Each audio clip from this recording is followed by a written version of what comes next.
안녕하십니까. 혼란한 정치 시사 이슈를 술술 풀어보는 선거권의 혼술 3월 26일 수요일에 인사드립니다.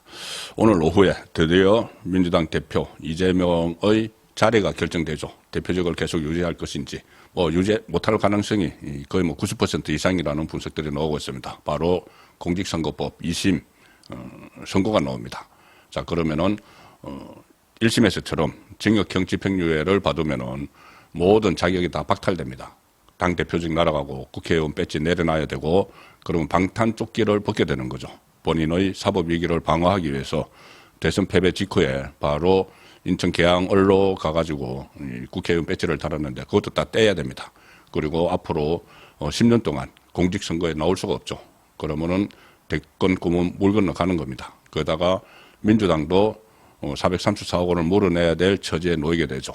자, 물론 이런 것들은 오늘 결정되는 것은 아닙니다. 오늘 1심처럼 피선거권 박탈형을 받더라도 대법원 확정 판결이 있어야 되죠. 대법원 확정 판결이 나야지 이 모든 상황이 종료가 되는 겁니다. 이재명은 정치권에서 퇴출을 당하게 되는 그런 상황인데, 그것 때문에 이재명이 그 위기를 맞이하지 않으려고 어떻게 하든 그 윤석열 대통령에 대한 헌법재판소 선고를 먼저 나와서 조기 대선 국면을 만들어서 거기서 본인이 예비 후보 등록을 해서 자기에 대한 선고를 다 뒤로 놓치고 나중에 혹시라도 만에 하나 집권을 하게 되면은 그것을 다 털어버리려고 하는 그런 큰 꿈을 꾸고 있었는데, 이게 지금 완전히 헝클어졌습니다. 오늘 이재명에 대한 2심이 먼저 나오고, 그 다음에 윤석열 대통령에 대한 탄핵 선고가 4월로 넘어갈 가능성이 지금 상당히 높아졌습니다.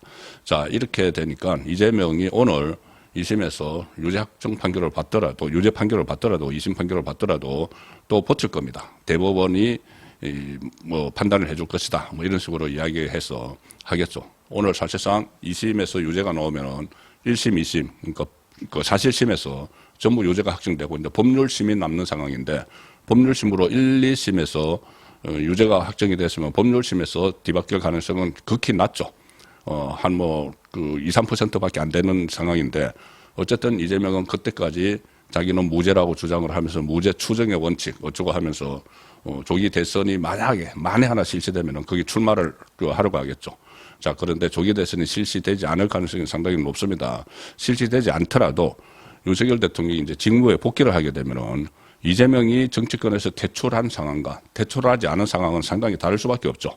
이재명의 방탄을 위해서, 자기 방탄을 위해서 국정을 마비시킬 정도로 폭거를 저질러, 예산 폭거, 그리고 줄탄핵, 이런 것 때문에 비상계엄 선포의 한 원인이 됐는데, 이재명이 계속 남아있으면은 윤석열 대통령이 직무에 복귀를 하더라도 상당한 장애물이 됩니다.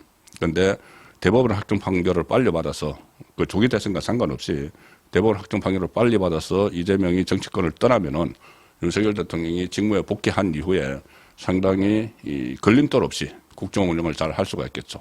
그래서 대법원 확정 판결이 언제냐, 이게 지금부터 초미의 관심사가 될 텐데, 원래 633 원칙이 있죠. 633 원칙이라는 것이 결국 공직선거법 제270조에 나와 있는 겁니다.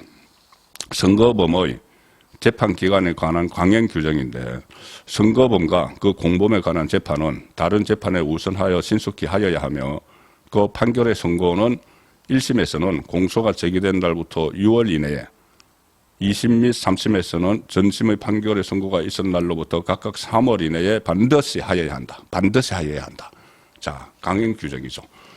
그런데 이것이 지켜지지 않고 있습니다. 강행 규정이지만은 반드시 그렇게 하지 않았을 경우에 판사에 대한 징계, 이런 조항이 없기 때문에 실무에서는 지켜지지 않는 상황이죠. 실제로 이재명은 이 선거법 1심에서 6개월 내에 해야 되는데 무려 2년 2개월을 끌었습니다. 그리고 2심도 지금 4개월을 약간 넘겼죠. 자, 그러면 3심에 만약에 3개월을 다 채우게 되면은 오늘 3월 26일이니까는 6월 26일까지 하게 되는데 과거에는 더 늘어졌죠. 자, 그런데 그렇게 하면 안 된다는 것이 조희대 대법원장의 확고한 의지입니다. 조희대 대법원장이 여러 차례 이 신속 재판을 강조를 했죠. 법원 행정처가, 조희대 대법원이 관장을 하는 법원 행정처가 작년 9월에 이 선거법 위반 재판과 관련해서 권고문을 전국 법원에 보냈습니다. 권고문 내용이 뭐냐면은 조금 전에 말씀드린 공직선거법 제270조 선거범의 재판 기간에 관한 강행 규정을 지켜달라는 것을 다 보냈습니다. 그리고 그런데 어쨌든 지금 상황에 이거 다시 보면은 오늘 항소심 결과가 어떻게 나오든 간에 이재명과 검찰 중에 한쪽은 그 결과에 불복을 해서 이 대법원에 상고를 하겠죠. 그러면은 이 상고가 예상되는 상황에서 그 대법원에서 법원 행정처에서 선거법 270조 강행 규정을 지켜서 재판하라 이렇게 공식적으로 1심 법원, 2심 법원은 그러니까 지방법원과 고등법원에 다 공고문을 보냈습니다. 그런데 그 공고문을 보낸 대법원에서 그것을 따르지 않으면 안 되죠. 솔선수범해서 먼저 해야 되는 거죠. 그래서 대법원도 이 상고심 진행의 속도를 내서 최대한 규정을 지킬 수밖에 없는 그런 상황이 돼 있다는 겁니다. 그래서 이 문제와 관련해서 나오는 방안이 바로 대법원 전원 합의체로 바로 회부하는 문제입니다. 바로 회부하는 그 방안입니다. 어떤 특정 사건이 이 대법원으로 넘어오면은 보통은 대법관 4명으로 구성되는 소부 뭐 소부 1부, 2부, 3부, 4부 이렇게 있죠. 3부까지 있습니다. 소부에서 그 소부로 넘어가는데 그 소부에서 합의가 어렵거나 기존 판례를 변경할 필요가 있다고 만장일치로 합의를 한 경우에는 대법원 전원 합의체로 바로 보낼 수가 있습니다. 바로 보낼 수가 있고 법리적으로 기준을 설정할 필요가 있는지 이것을 고려해서 대법원장이 직권으로 바로 전원 합의체로 회부를 할 수가 있습니다. 조희대 대법원장이 바로 전원 합의체로 보낼 수가 있다는 거죠. 이게 왜 신속하게 그 마무리를 하는데 이 절차적 방법이 되는가 하면은 보통 전원 합의체로 가기 전에 소부 4명의 대법관이 있는 소부로 가면은 그 소부에서 심리를 하는 기간이 있죠. 근데 그 심리에서 단 한 명이라도 이것을 이 확정 판결 결론을 내리는데 이 반대를 하면은 그때서야 전원 합의체로 갑니다. 전원 합의체로 가면은 그 소부에서 심리를 한 시간 동안 더 늘어지는 것이죠.